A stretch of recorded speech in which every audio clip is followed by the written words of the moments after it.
السلام عليكم، معاكم اخويا اشرف زكريا. النهارده طبعا فيديو جديد.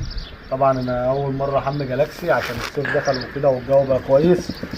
هنحملها طبعا. ده جردل اهوت، ودي سفنجه، وده تعالى كده بص كده، ده دايزانول اهو. ده دايزانول طبعا، ده امن للكلاب. طبعا هنبدا نحمل جالاكسي وهنوريكم احنا بنحمل ازاي. لا طبعا بنبل السفنجه كده زي ما انتم شايفين، وبنعصرها كويس،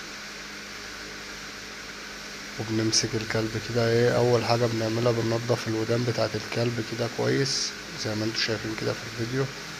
طبعا جالاكسي مغلباني لان انا اول مرة احميها يا جماعة. انا كنت ماشي معاها ببودرة ومعطر والكلام دوت بتاع الكلاب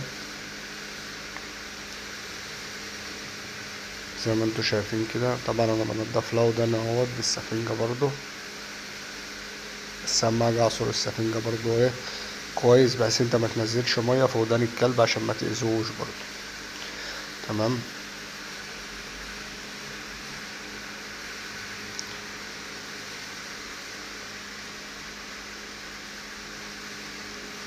زي ما انتوا شايفين كده يا جماعة.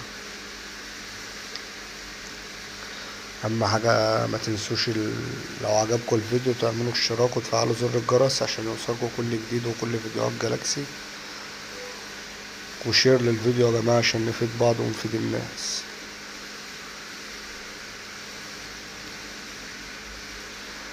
طبعا كده خلصنا الودان. هنبدأ زي ما انتوا شايفين كده بالسفنجة ونبل جسم الكلب كده زي ما انتوا شايفين كده.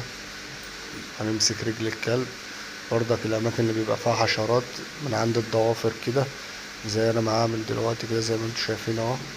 طبعا هي جرت مني بس لحقتها يعني. زي ما انتوا شايفين كده همسك رجل الكلب ما بين الضوافر يا جماعة عشان الحشرات بتتكون في الأماكن دي. همسك الرجل التانية برضه اهوت زي ما انتوا شايفين في الفيديو. زي ما انتوا شايفين كده الضوافر، ما بين الضوافر يا جماعة، لازم ما بين الضوافر كويس. نبدأ نغسل بقى ايه تحت الرقبة كده، وصدر الكلب من قدام، وبطن الكلب من تحت كده يا جماعة.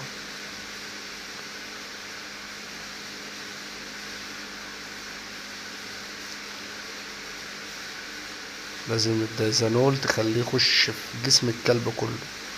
سيبك من الكلب خايف ولا يمسك كلبك، وحميه كويس زي ما انتوا شايفين كده.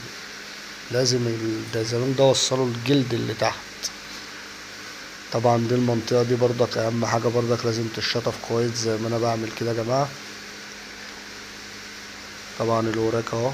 وهمسك رجل الكلب برضك من ورا الضوافر يا جماعة، ما بين الضوافر برضك اهم حاجة برضه يا جماعة زي ما قلنا عشان الحشرات.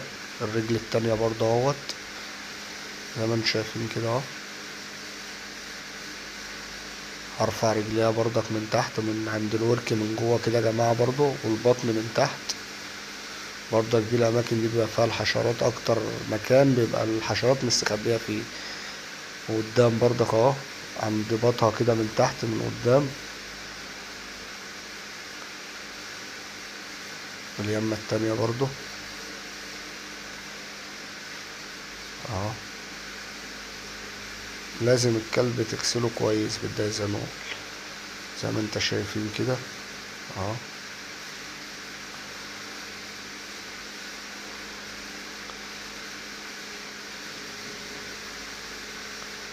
طبعا انا الصوت عندي اتقطع، فاضطريت ان انا اسجل بصوتي يعني عشان الصوت كان بايظ خالص. الهوا ما كانش مخلي الصوت واضح يعني.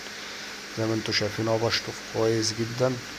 لازم الدايزانول دوت تخليه يعني اغرق بيه الكلب، بس بلاش على عيني يعني. على قد ما تقدر ما تجيبش الدايزانول على عين الكلب، عشان اللي انا اعرفه يعني بيعمل التهابات وكده يعني. لو دخل في عين الكلب بيعمل له التهابات يعني. طبعا احنا كده خلصنا اهو. كوباية دايزانول اهو زي ما انتوا شايفين اهو. اهو اهو. طبعا هي دي غابت في الحتة ديت، بس الحمد لله ربنا ستر وما جاش في عينيها يعني. طبعا هنسيب بقى الكلب دلوقتي ينشف. طبعا انا بسيب الدايزانول عليه 10 دقايق ربع ساعة بكتيره يعني، وبشطفه عشان خاطر ايه ما يبوظش جلد الكلب.